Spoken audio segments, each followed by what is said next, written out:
Hello, dear garden friends. Well, I'm trying something new this year. Actually, I'm always trying something new every single gardening year. But I just got three seed packets of things that I've never grown before, um, and I am going to give them a go.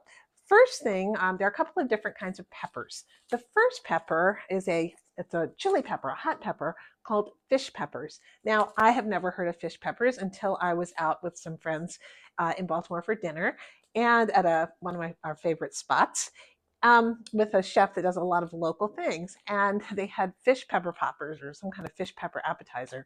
I was like, fish and peppers? What's with this? It's not fish with peppers. It is a type of pepper that they used back in the colonial era, early times. That came from Jamaica, and it was particularly popular and propagated in the area between Baltimore and Philadelphia. And it says that Horace Pippin, I believe Horace Pippin, the painter, I'm not sure about that, had used them, and that what did it say? Something like his great-great-grandson or something, great-grandson, had rediscovered them, and now they're available. So they're called fish peppers. They're quite delicious. They are spicy, and I'm going to try growing them since I'm not far from Maryland and Pennsylvania at this point. The second kind of pepper I'm getting is a sweet pepper, and I just couldn't resist the way that they look because they really look like chili peppers, don't they? It's called I'm not sure if I'm pronouncing this right, a Corbaci, Corbaci, or Corbaci, I guess it's Corbaci pepper. They're long and spindly and curly, and they almost look like Carolina cayenne peppers, but they're sweet. So that's something new for me as well. Another new thing for me I'm going to try this year is to grow lemongrass. And so today I'm going to be propagating all of these. Now, lemongrass, of course, comes from the tropics, and this is, as you can see outside, it's dreary and rainy, and there's still snow in the ground. This is not the tropics. So I'm going to be starting these inside. They're supposed to be a little finicky in terms of the germination, and so the seed company says that they sent extra seeds for that. First off, the lemongrass really needs to be, and both peppers need to be warm on heat mats. Now I've taken my soil and I've actually put it on a little space heater, covered it up so that I can actually have warm soil for this to go into. Peppers need to be, well, they'll germinate, but it helps to have them on a heat mat. And so I'm going to be putting these on my heat mat with my other peppers. It says that the germination is in 7 to 10 days. These are the fish peppers. I'm just going to put a couple of little divot holes in here and plant my fish pepper. So those are my fish peppers here. Make sure they get good soil contact. Fish peppers. These I bought from Baker Creek. They have a lot of really interesting varieties. I'm just putting a little hole, sort of a little planting divot in here.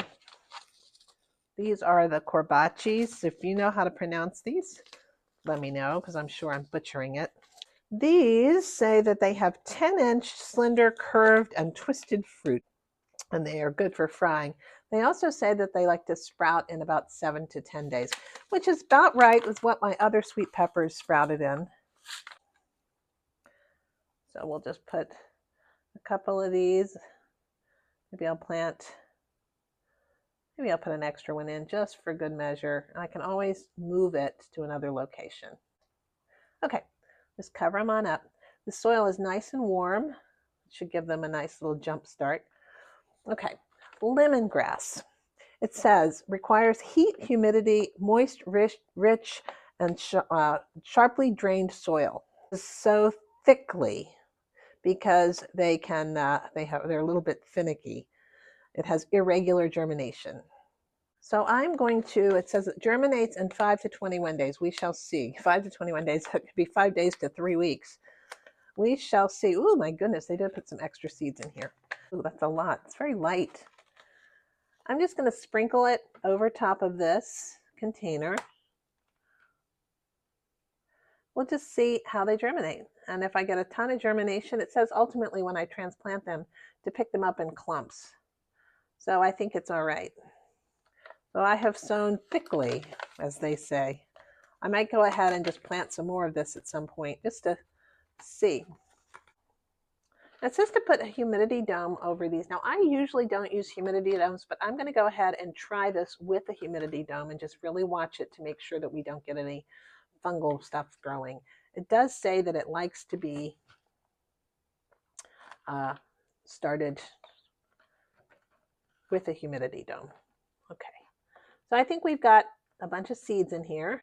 The soil is already moist, but I'm going to go ahead and give it a little bit more moisture. I don't have a spray bottle, so I'm just carefully putting a little water on top of here. These guys are probably going to be okay, I think. Okay, as far as the humidity dome goes, I have a plain old Ziploc bag here, and I'm just going to cut a little vent in the top. All right. I've got a vent on that side, and I'll partially close it on this side. That way we've got a little humidity dome with a little bit of a vent in there. So I'm going to take these guys, I'm going to put these on the heat mat and the light very close to them. So they'll get a big blast of light to help them grow. If you haven't already subscribed and you want to find out how these grow, you can always just check back, but it's easier to subscribe. Hit the notification bell and you'll be able to see when I post videos. So, thank you so much for watching. Take care. Bye.